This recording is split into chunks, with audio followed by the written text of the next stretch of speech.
प्रकृति की अनुपम कृति, भारत का मुकुट हिमालय अपनी अद्भुत सौंदर्यता व रहस्यमय कृतियों का भंडार है।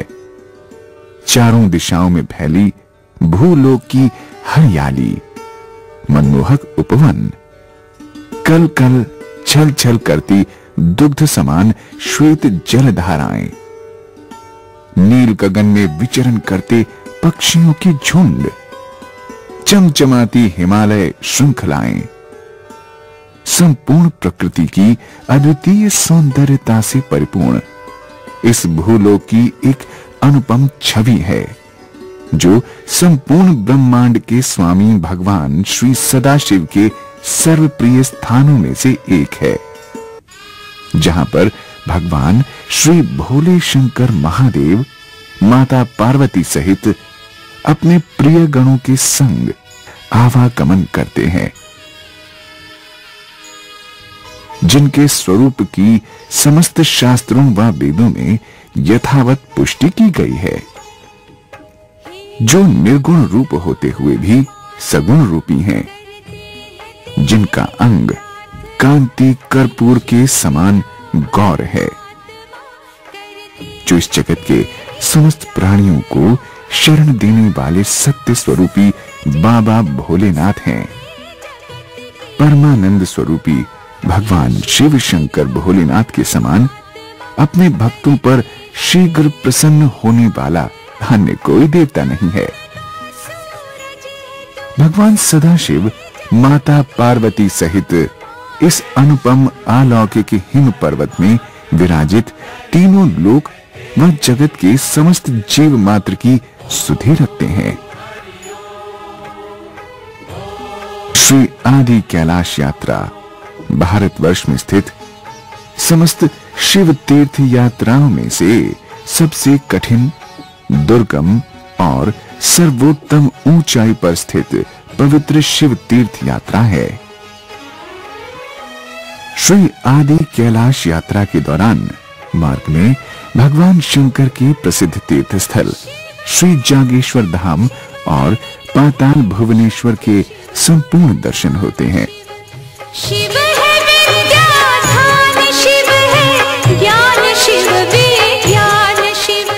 हिमालय की विराट श्रृंखलाओं के मध्य में बसा रमणीय स्थल कुमाऊं मंडल, शिव शिव है विद्याधाम, शिव है। इसे देवभूमि की उपाधि दी गई है।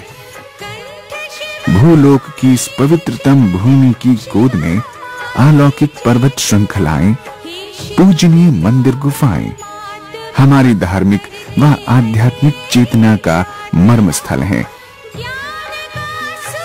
देवदारों के घने जंगलों के बीच देवभूमि की महानगरी महामृत्युंजय मंदिर श्री जागेश्वर धाम बसा है। पुराणों में मान्यता है कि यह स्थान भगवान भोले शंकर के 12 ज्योतिर्लिंगों सहित सारे ज्योतिर्लिंगों का उद्गम स्थान है।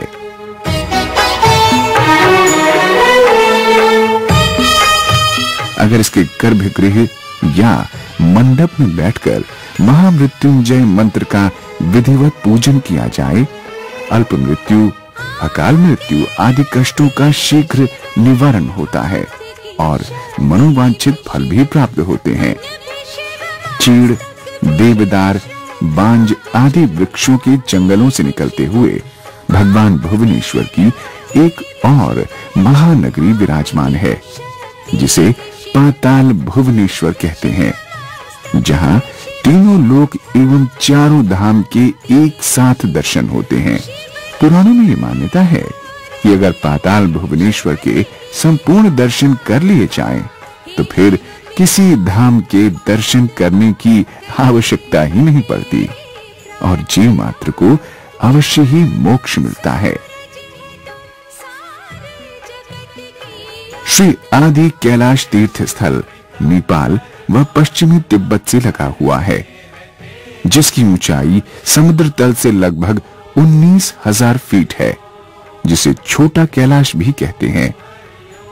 इस कठिनतम यात्रा को करने से पूर्व प्रत्येक व्यक्ति को भगवान के प्रति अटूट भक्ति व आस्था का दृढ़ विश्वास रखना अति आवश्यक है, जो प्राणी मात्र को प्रभु के द्वार तक अवश्य ले जाएगा।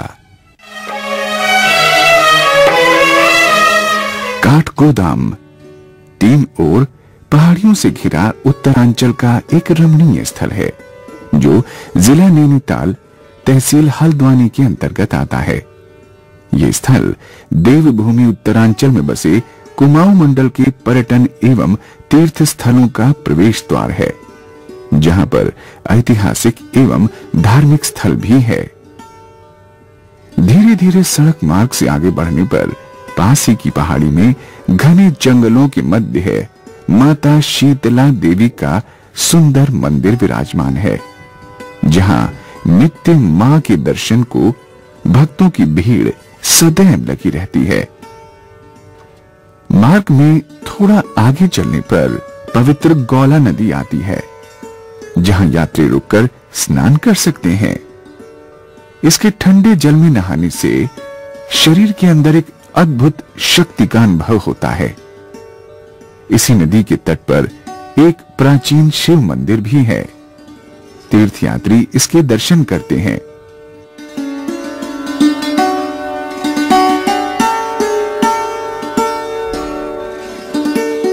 आगे की यात्रा के लिए सड़क मार्ग ही एकमात्र साधन है। तीर्थयात्री उतार चढ़ाव भरी घाटियों और पहाड़ियों के दर्शन करते हुए कुमाऊं की सुरम्य वादियों से 28 किलोमीटर की दूरी तय करके भीमताल पहुंचते हैं।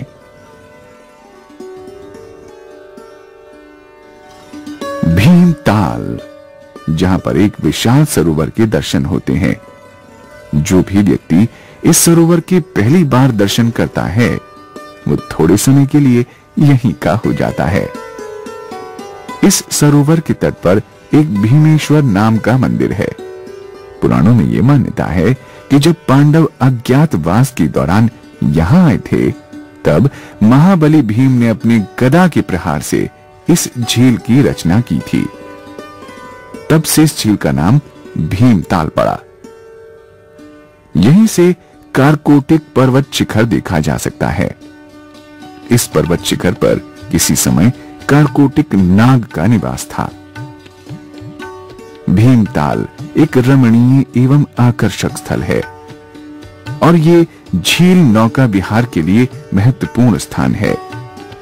यहाँ पर आसपास का वातावरण तीर्थयात्रियों को शांति एवं शीतलता प्रदान करता है। यात्रा के अगले चरण में मनोहारी प्राकृतिक वादियों से गुजरते हुए यात्री चारों ओर पहाड़ियों से घिरे स्थल कैची धाम पहुंचते हैं। बाबा नीम करौली महाराज द्वारा स्थापित यह मंदिर कैची धाम तीर्थयात्रियों के लिए महत्वपूर्ण पड़ाव बन गया है। यहाँ पर प्रतिवर्ष 15 जून को एक विशाल भंडारे का आयोजन होता है, जहां पर 1 लाख की संख्या में भक्त लोग भंडारे में भाग लेते हैं और प्रसाद ग्रहण करके बाबा नीम करौली के प्रति अपनी आस्था व्यक्त करते हैं। कैची धाम के दर्शनों के उपरांत उतार चढ़ाव, घुमावदार सड़कों, कल कल छल छल करती नदियों की घाटियों के मध्य गुजरते हुए जनपद अल्मोड़ा में प्रवेश करते हैं। यह स्थल पर्यटन के लिए विश्व प्रसिद्ध है, जो आज से कई वर्ष पूर्व कत्यूरी वंश के साम्राज्य का एक हिस्सा था। यहां से आगे बढ़ते हुए लगभग 3 किलोमीटर की दूरी पर एक प्रसिद्ध मंदिर स्थापित है, जो गोलज्जू महाराज चितई मंदिर के नाम से विख्यात है। चीड़ के घने जंगलों के मध्य बसे गोलज्जू महाराज के दरबार